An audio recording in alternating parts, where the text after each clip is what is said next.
They buried Duke Fabio Romani before his heart stopped beating. His wife wore black. His best friend stood beside her. The physician signed the certificate. The coffin was sealed, carried into the family vault, and locked away in the dark. But that night, beneath the stone walls of his ancestors, Fabio opened his eyes.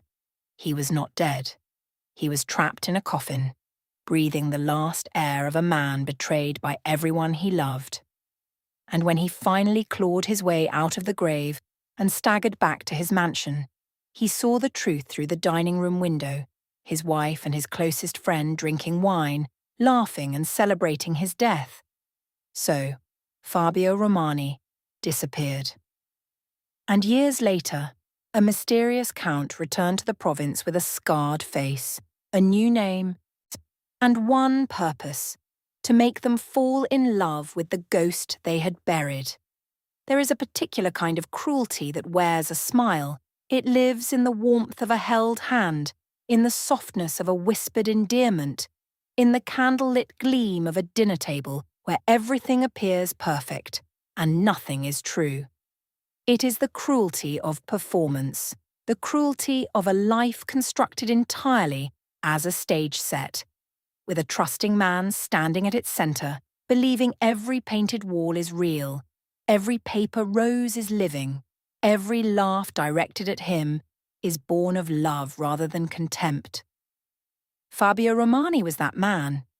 He was the duke of a prosperous Italian province in the latter half of the 19th century, a man of considerable fortune, considerable lands, and considerable heart. He had inherited the title from his father at the age of 23, stepping into a world of marble corridors and ancestral portraits with the kind of earnest gratitude that some men never lose, no matter how much wealth surrounds them. He was not a complicated man by nature. He liked fine wine and honest conversation. He loved music played slowly in the evening.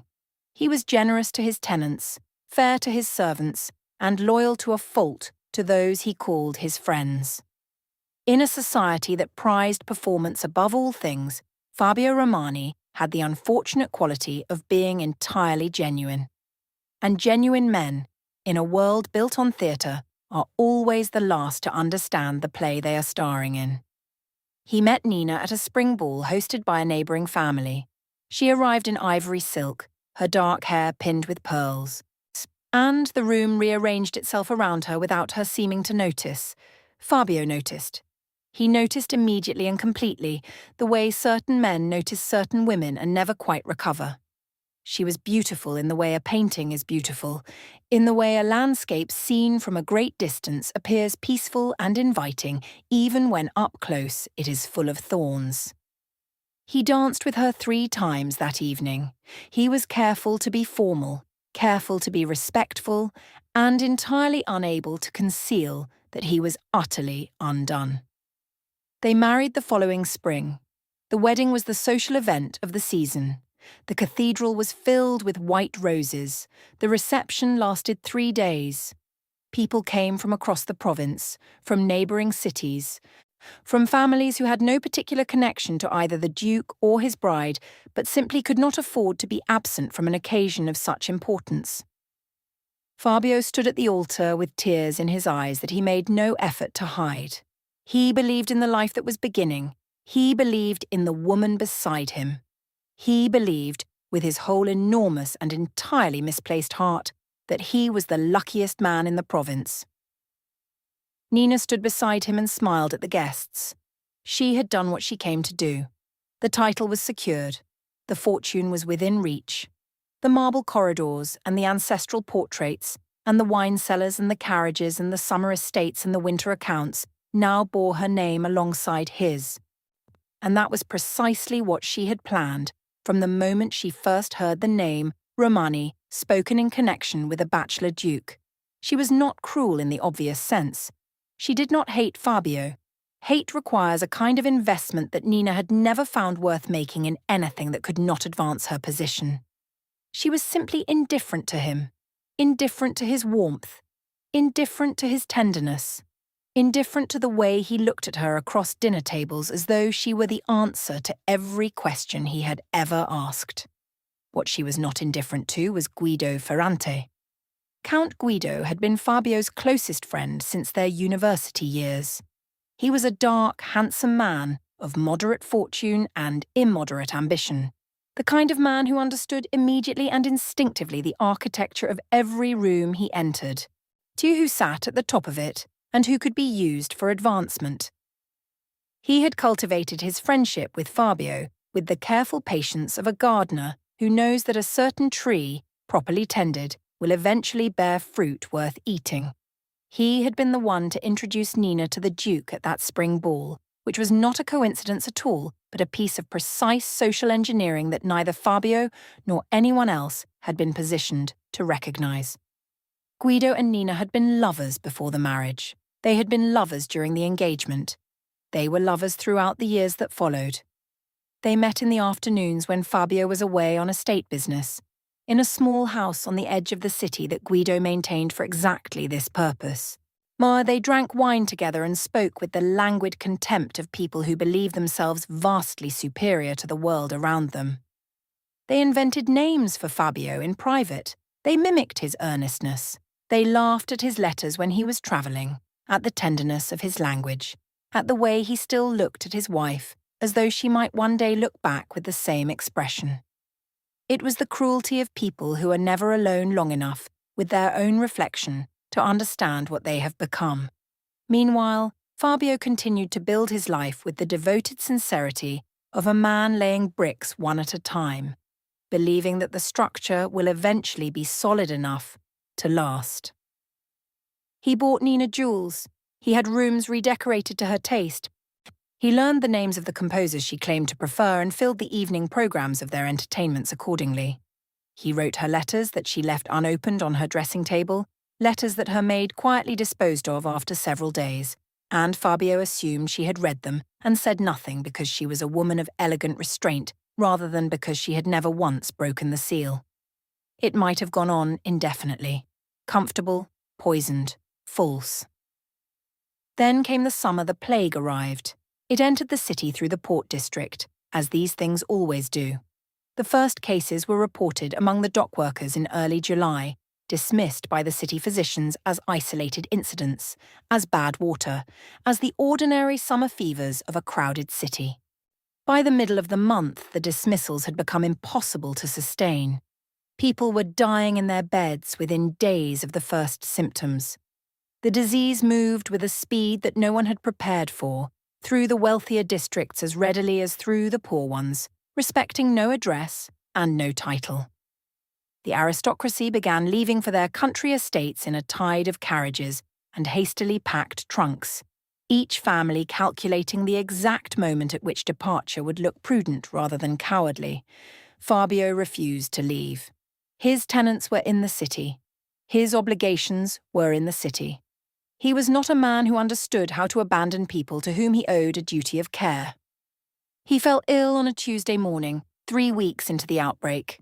It came on fast, the way it always did with this particular sickness. By midday, he was in his bed, shivering despite the July heat, his body turning against itself with terrifying efficiency. The household physician was summoned and arrived within the hour. A careful, experienced man who had been attending to the Romani family for 2 decades. He examined the Duke with the thoroughness of someone who understood exactly what he was looking at and did not yet know what it meant for his patient's survival. What the physician did not know, could not have known, was that Guido had been waiting for exactly this moment. Guido visited the physician that evening at his private practice. The conversation was brief and conducted in the low, precise tones of men discussing a transaction that cannot be named directly. Money changed hands. The amount was not trivial. The physician, Ito, who had debts that his profession could not adequately address, listened carefully.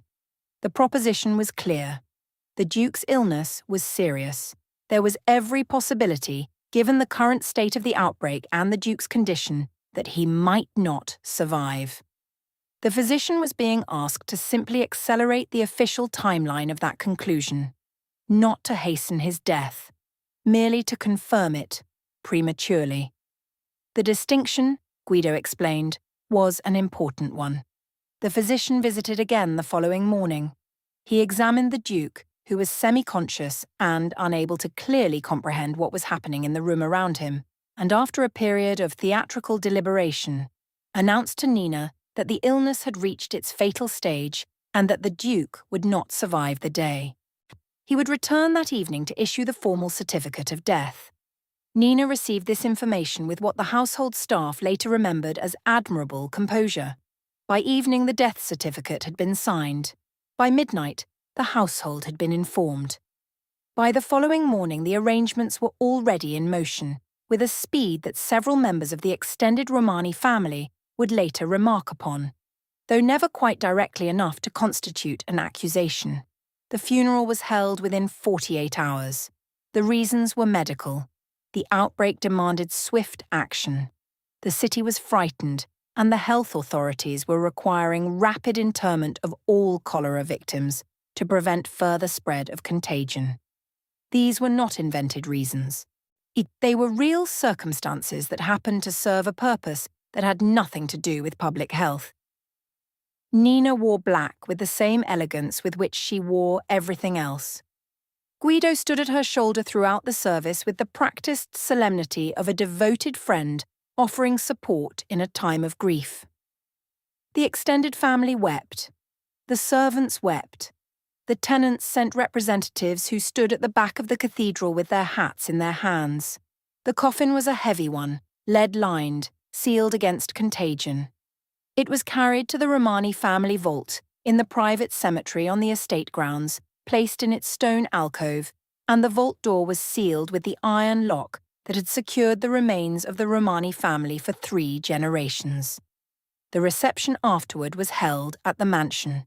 By midnight, when the last guests had departed and the staff had been dismissed to their quarters, Nina poured 2 glasses of wine from the best bottle in the cellar and handed one to Guido across the table in the dining room where Fabio had sat just 1 week earlier. They drank. They spoke quietly for a long time. At some point during that conversation, Nina laughed. It was not the laugh of a woman in grief. It was the easy, unguarded laugh of someone who has finally put down a heavy weight they had been carrying for years. In the vault, Fabio Romani was not dead. He came back to consciousness in stages, each stage more horrifying than the last.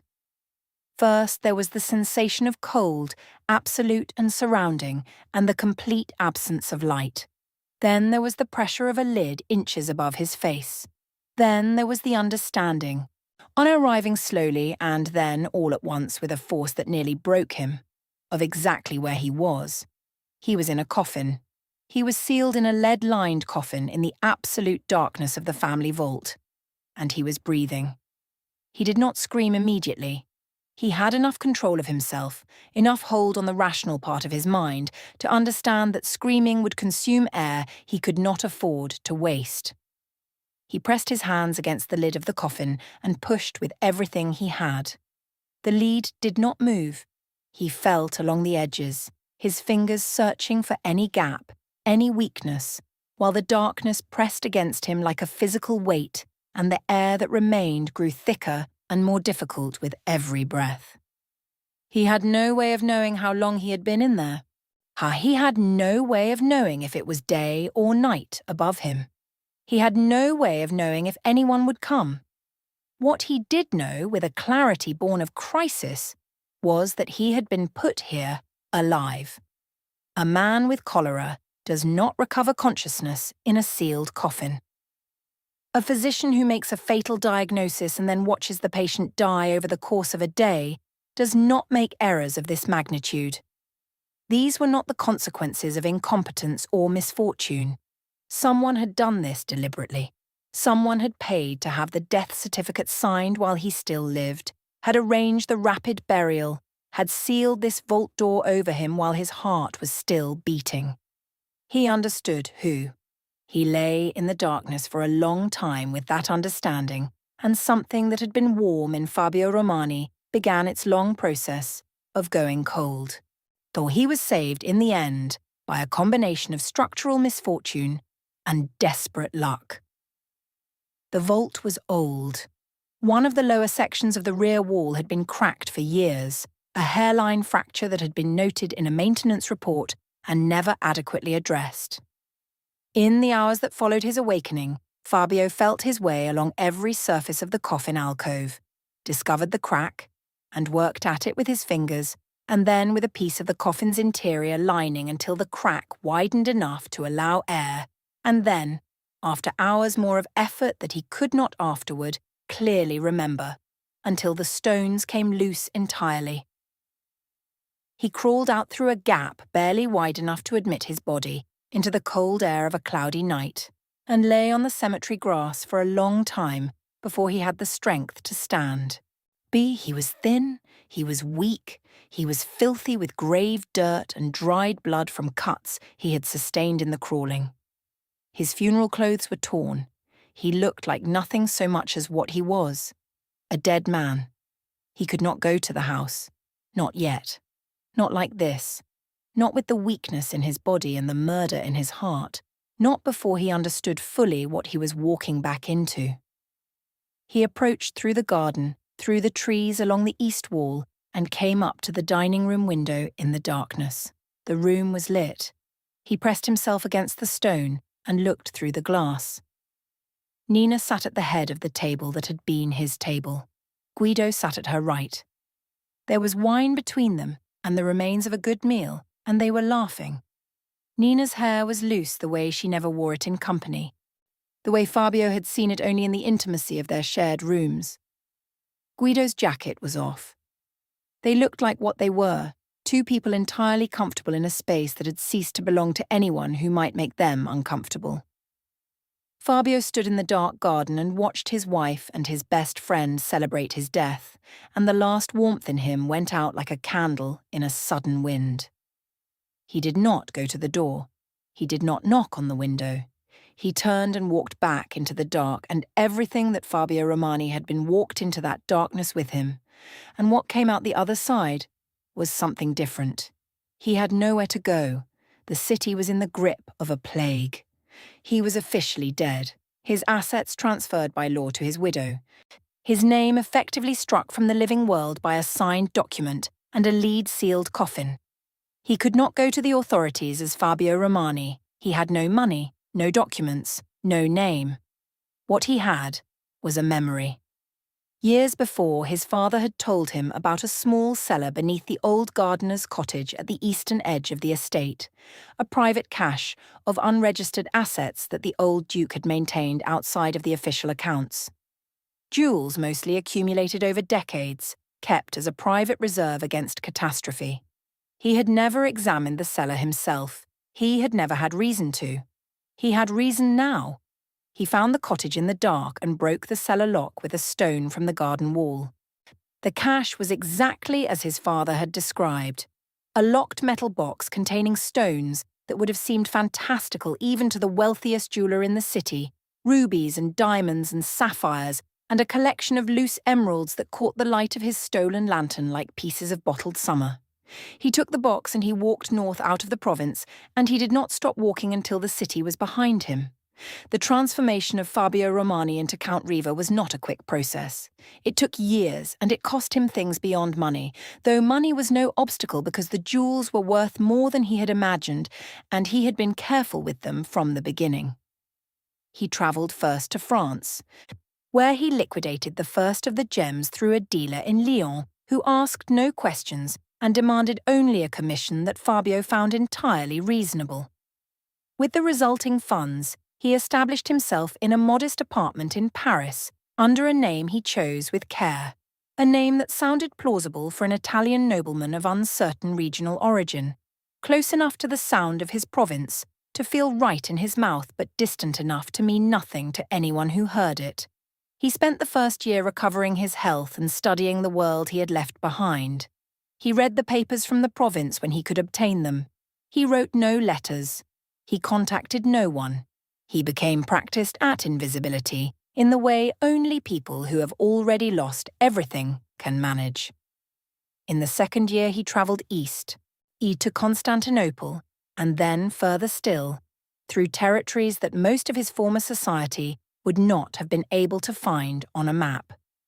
He met surgeons in private practices in distant cities, men who worked outside the formal medical establishment for reasons of their own and who were, for sufficient compensation, willing to do things to a man's face and body that would have horrified the medical academies of Europe. He did not ask them to make him beautiful. He asked them to make him unrecognizable. The work was painful and the recovery was long. The man who emerged from those years had Fabio's height and Fabio's hands, and Fabio's particular way of standing very still when he was thinking carefully. But his face was changed in the ways that mattered most, the nose broken and reset at a slightly different angle, a significant scar running from the left temple to the jawline that altered the whole geometry of his expression. His hair, which had been dark, now kept silver white, with a preparation he had learned from an apothecary in Vienna. He wore it slightly longer than fashion demanded, and with a beard that he kept meticulously, and the combination of all these changes produced a man who would not have been recognized by his own wife. He had tested this. Not directly, not yet, but he had passed through the province once, in the 4th year, travelling in a closed carriage to observe without being seen, and he had attended one social function in a city 2 provinces north where he knew people from his former life would be present, and he had spoken to 3 of them directly. None had known him. Not a flicker of recognition, since he had spent those same years accumulating wealth through investments he managed through a series of intermediaries, compounding the value of the original jewels through a combination of intelligence, patience, and a quality of ruthless calculation that the old Fabio Romani had never possessed because the old Fabio Romani had never needed it. Loss, he had discovered, is the finest teacher of financial ruthlessness. When everything has already been taken from you, you understand the value of every asset in a way that comfortable men never do. By the time he was ready to return, Count Riva's fortune exceeded that of the Romani dukedom at its height. He had properties in 4 countries. He had connections in banking houses in Paris and London and Vienna. He had letters of introduction from people whose names would produce respectful silence in any drawing room in the province. He arrived back in the city on a September evening, in a carriage bearing the Riva crest, which he had designed himself with a particular private symbol embedded in the heraldry that he knew Nina would not recognize, but that gave him satisfaction nonetheless. He had bought the Castellani estate 6 months earlier through the same system of intermediaries he used for everything, an estate that shared a property boundary with the Romani mansion. The purchase had been completed before his arrival, the house staffed and prepared, and when Count Riva descended from his carriage on the evening of his return, he stepped into a life that had been constructed with the same precision he had once wished his previous life had possessed. Word spread quickly, as it always does in provincial aristocracies. A newcomer of great wealth and mysterious origin was always interesting. A newcomer who bought one of the finest properties in the region and was rumoured to have connections extending to half the courts of Europe was more than interesting. He was necessary. Every important family in the province found reason to call on him within the first 2 weeks. He received them with the distant courtesy of a man who has seen too much to be easily impressed by social proximity. Nina came on the 3rd week, with Guido at her shoulder as always. Fabio had expected this moment for 5 years. He had rehearsed it in his mind across dozens of sleepless nights in foreign cities and cold hotel rooms. He had imagined what it would feel like to stand in a room with his wife and his former friend and be looked at without recognition, to see in their eyes the absence of any knowledge of what they had done. He had thought he understood what that would be like. He had been wrong. It was worse than he had imagined. Not because of the horror of it, though it was horrifying, but because of the fascination, because of the way Nina looked at him, this stranger wearing her husband's rebuilt face with an interest and attention She had never once directed at the man she had married. He watched her make her calculations in the first 30 seconds of their introduction. Watched her assess his clothes and his carriage and the size of the house and the quality of the wine, and arrive at conclusions about his worth and potential utility, and he understood with the cold clarity of someone watching a mechanism function that he was seeing for the first time who Nina actually was. She had never loved Fabio because Fabio had already been obtained. He had been her husband before she had needed to work for him, had been arranged and secured and delivered, and what Nina required in order to feel anything was the pursuit. She needed to want something she did not yet have. She needed to calculate the distance between herself and a prize.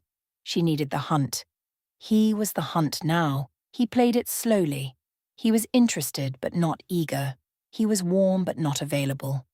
He directed his conversation toward topics of philosophy and travel, and allowed her to bring the conversation back to more personal territory whenever she chose, which she chose often and with increasing deliberateness as the weeks passed. He invited them both to dinner, Nina and Guido, and watched them across his table with the steady attention of a man reading a document in a language he taught himself. Guido was uncomfortable with him from the beginning. Not with recognition. Fabio was certain of that. Something subtler. Some animal instinct that the man's social machinery was not sophisticated enough to analyze or name. Guido was a man who had spent his life calculating social situations from a position of relative strength, and Count Riva was a situation he could not calculate. He was wealthier than Guido could match. He was more connected. He was unknown. He was, Guido seemed to sense without being able to articulate it, dangerous. Fabio found this enormously satisfying. The financial work began quietly, almost invisibly, as the most effective work always does. He had spent years learning the instruments of wealth precisely so he could use them as weapons, and he understood Guido's financial situation with a thoroughness that Guido himself did not possess, having obtained information through connections Guido did not know he had.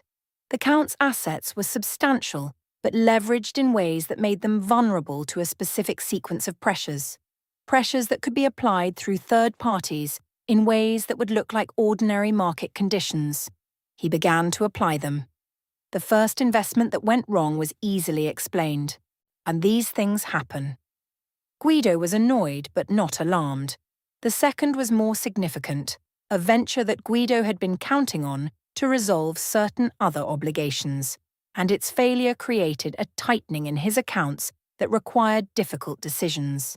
The third was a disaster, a catastrophic loss in a foreign bond scheme that Guido had been subtly encouraged to enter by a mutual acquaintance whose advice Guido trusted because that acquaintance was managed, without Guido's knowledge, by Riva's intermediaries.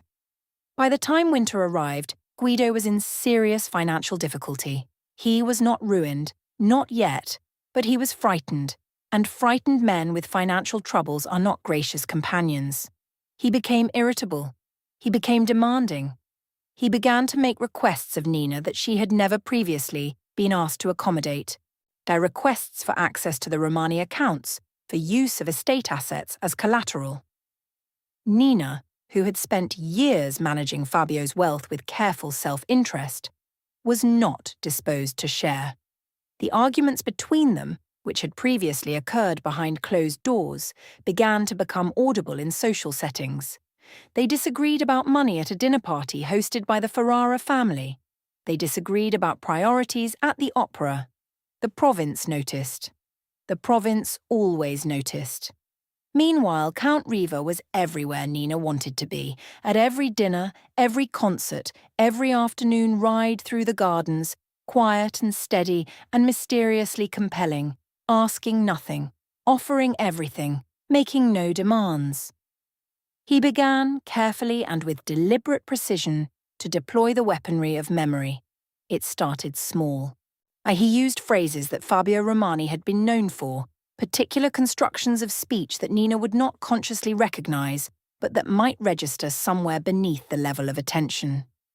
He wore Fabio's signet ring at a dinner party, presented as an antique, he had acquired from a collector in Florence. A fine old piece, remarkable craftsmanship. He found such historical jewellery irresistible. He watched Nina's eyes go to it and away again with no sign of understanding, and he felt, in the cold place he carried inside him now, something he would have called grief if he had still known what grief felt like. He spoke at a salon dinner about the horror of premature burial. It was a topic of some public discussion at the time.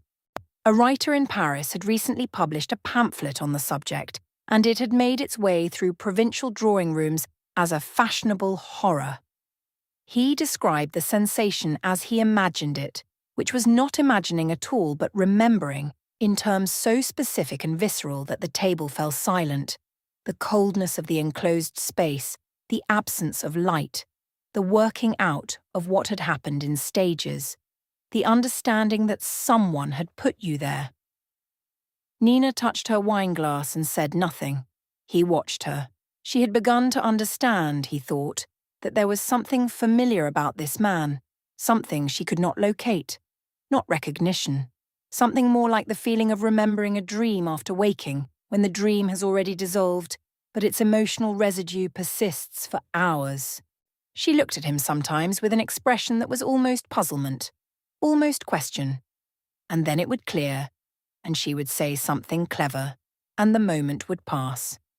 He let her propose the arrangement herself, as he had known she would. It was at a private dinner at the Romani mansion, the first time he had been inside his own house in 5 years, and he had stood in the entrance hall and looked at the portraits on the walls and the furniture he had chosen and the rugs he had ordered from a dealer in Venice, and he had kept his face entirely still. Nina had proposed, over a meal that her cook had prepared in a kitchen he had built, that their friendship had progressed to a point where a more formal arrangement might be worth discussing. He had considered her proposal for a week. He had sent flowers. He had sent a short note expressing his interest in continuing the conversation. And then he had proposed, over coffee in his own garden overlooking the boundary wall of his own estate, that they should make it formal. She had said yes before he finished the sentence. Guido, she informed him at a subsequent meeting with the lightness of someone disposing of an inconvenient appointment, would be managed. She had letters, she said, letters that documented certain things. She did not elaborate on the nature of the documentation, and he did not ask, but he understood that she was telling him she had weapons pointed at Guido's remaining reputation and was prepared to use them. She had always been prepared for every contingency. That was something he had failed to understand about her when he loved her. He understood it perfectly now. Guido came to see him once, alone, in the week before the wedding. He arrived in the afternoon, unannounced, and Fabio received him in the library with the same composed courtesy he brought to every encounter, watching his former friend across a distance of 10 feet and feeling the full weight of 5 years of preparation pressing against his chest. Guido was thinner than he had been. The financial pressure had done its work on him, ground him down in the specific way that money trouble grinds down men who have built their entire identity on the appearance of prosperity. His suit was excellent, but it was the suit of a man who could no longer afford the next excellent suit. He had come, ostensibly, to offer congratulations. The congratulations lasted approximately 2 minutes before he began to discuss certain matters related to Nina's estate and the management of the Romani accounts in the coming months following the marriage, certain interests that he felt should be properly acknowledged. He spoke with the careful language of a man making a threat that he cannot afford to make directly. Fabio listened with polite attention and responded with nothing committal. Guido left without having obtained anything. He stood at the window and watched the carriage go down the drive and allowed himself for the first time in a long time to feel the specific pleasure of a plan proceeding exactly as intended. The wedding was held on a grey November morning in the provincial cathedral, the same cathedral where Fabio's funeral had been conducted 6 years before. He wondered, walking down the aisle with Nina on his arm and the scarred face of Count Riva in place of the face that had wept openly at this altar a decade ago, whether any of the guests present had attended both ceremonies. Several had, he knew. He had seen their names on both occasions. They looked at him with the respectful attention that significant wealth always commands and saw nothing that they were not supposed to see. Nina wore deep red rather than white, a choice that the provincial society noted with interest and attributed to her status as a widow. She looked, Fabio thought, exactly as she had always looked, beautiful, composed, perfectly in command of her surroundings. She looked like a woman who had never in her life doubted that the world would arrange itself to accommodate her. The reception was held at the Castellani estate, in rooms that Nina had redecorated over the previous months with the free hand he had given her. A free hand he had extended deliberately because he wanted her to feel entirely at home, entirely settled, entirely certain that this was her life now. He waited until the reception was ending, until the last guests were departing and the staff had been given the evening off in preparation for the journey that was announced as the beginning of their honeymoon. He had planned a journey south, he had told her, to the coast, a property he owned near Naples. The carriage was prepared. He told her, in the entrance hall while her maid was attending to her travelling cloak, that he wished to pay his respects before they departed at the Romani vault. It was a sentiment she could not easily object to without revealing something about herself that she was not prepared to reveal. He had known this. It was a social lock as effective as any made of iron. She had agreed with the graciousness of a woman who has no particular feelings about the late Duke Romani one way or another. They walked together in the cold November dark, across the grounds to the vault. He carried a lantern. The cemetery was quiet, the way such places are always quiet, the kind of quiet that has a quality of its own, something older than ordinary silence. He unlocked the vault door with a key he had obtained through the estate management, a perfectly ordinary administrative key that he had had in his possession for months, and he held the door for her and followed her inside. He locked the door behind them. Nina turned at the sound of the lock, and for the first time in the evening something moved in her expression that was not entirely controlled. Not fear yet. Confusion. A question forming. He set the lantern on the stone shelf beside the alcove where his coffin had rested, and in its yellow light, he turned to face her, and he removed the disguise. Not all of it. The surgery was permanent and could not be undone, and he had not wanted it undone. But the scar that had been added through cosmetic means, rather than the surgeon's blade, came away. A theatrical piece that he had applied each morning for 6 years, and with it went several other elements of the construction. And he stood in the lamplight of the vault where he had been buried alive and watched his wife look at him. It took her longer than he had expected. Or perhaps it took exactly as long as he should have expected, which was the time required for the mind to process something it had already been constructed to refuse.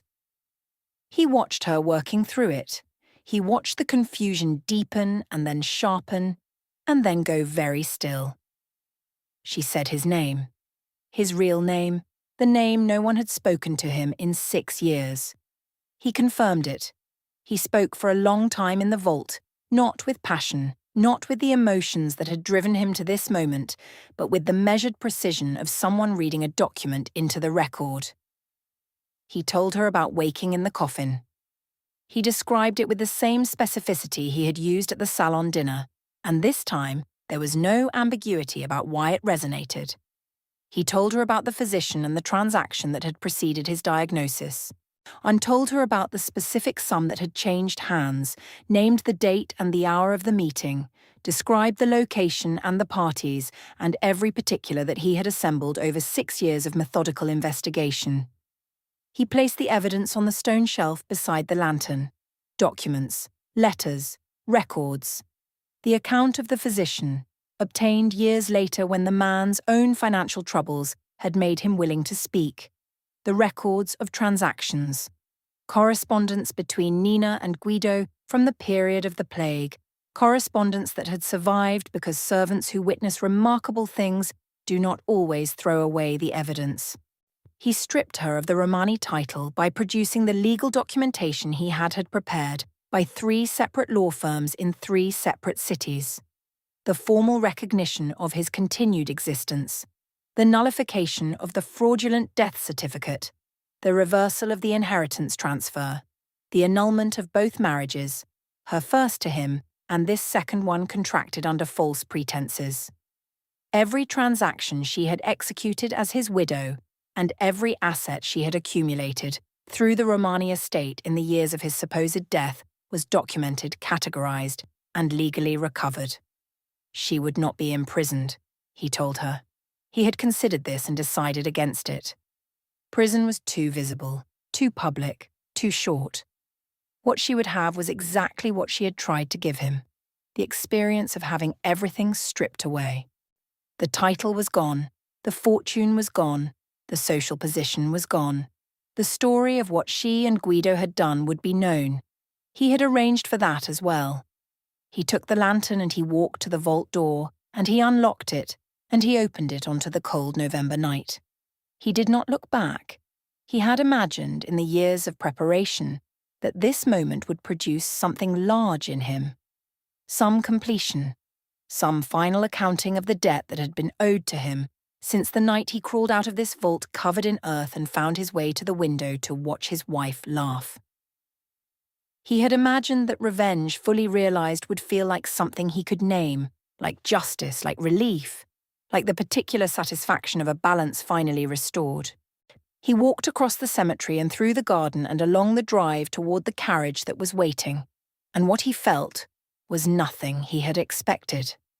Not relief, not satisfaction, not the cold pleasure of the plan successfully completed.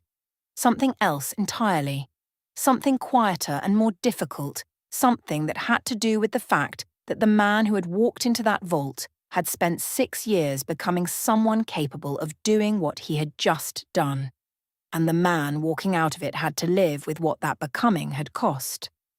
He thought, for the first time in a long time, about the person he had been before. Not the foolish person who had failed to see what was directly in front of him. Not the naive person who had mistaken performance for love. He thought about the man who had stood at a cathedral altar with honest tears on his face and believed, with his whole heart, in the life that was beginning. That man was gone.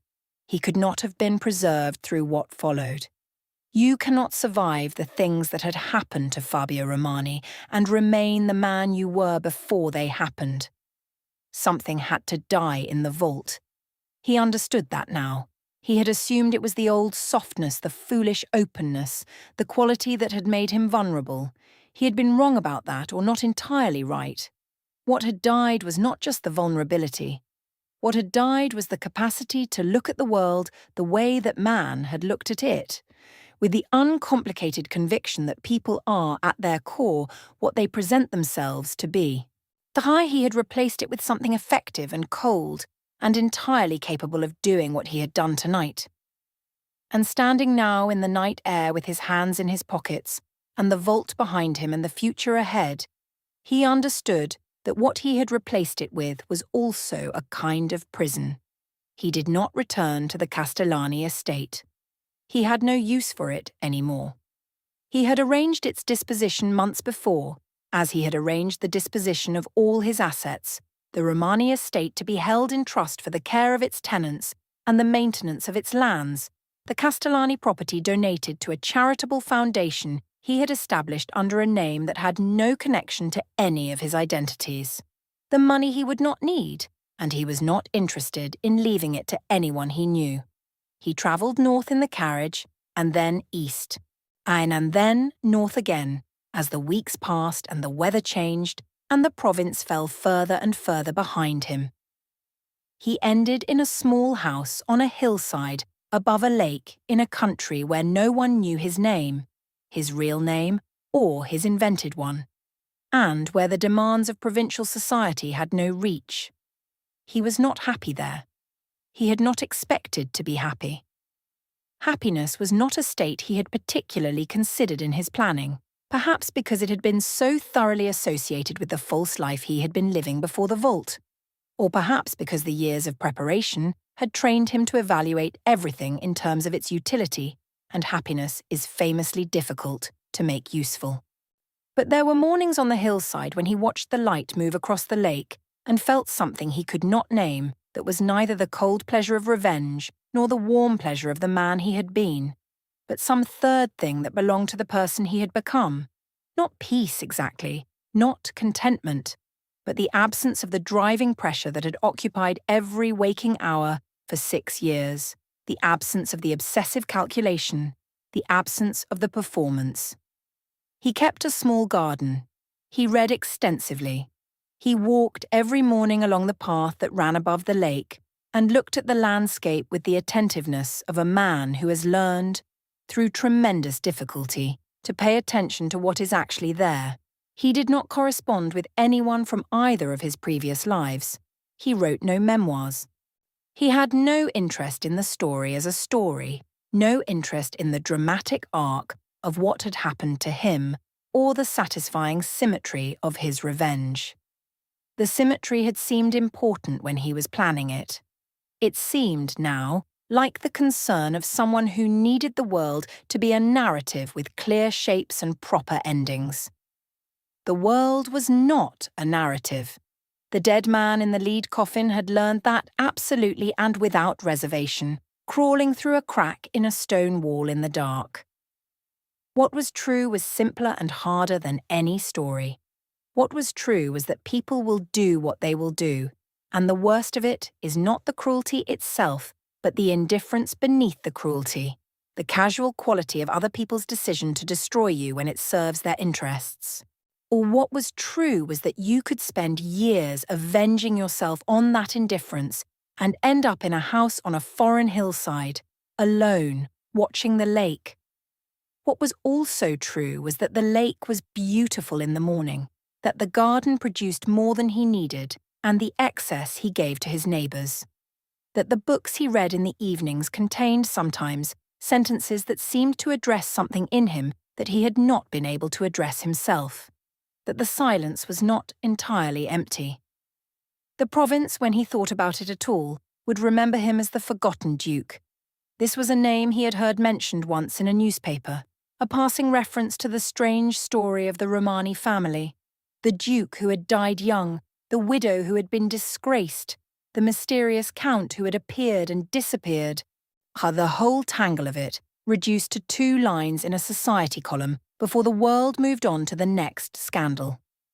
Forgotten. He had no objection to this. He had spent the first chapter of his life being worshipped without being seen. He had spent the second chapter being feared without being known. If the third chapter was simply the chapter of being forgotten, of being no one in particular on a hillside above a lake, tending a garden that produced more tomatoes than he could eat, that seemed to him not the worst possible conclusion. He woke on winter mornings to frost on the grass and made coffee and stood at the window looking at the grey lake and the grey mountains and the pale grey sky. And the man who had been Fabio Romani and then Count Riva and was now no one at all stood in the ordinary silence of an ordinary day and breathed the cold air, and whatever remained of him continued quietly to exist. It was not what he had imagined. It was not what he had wanted, once. It was what was true. And truth, he had learned at considerable cost, is the only thing that lasts.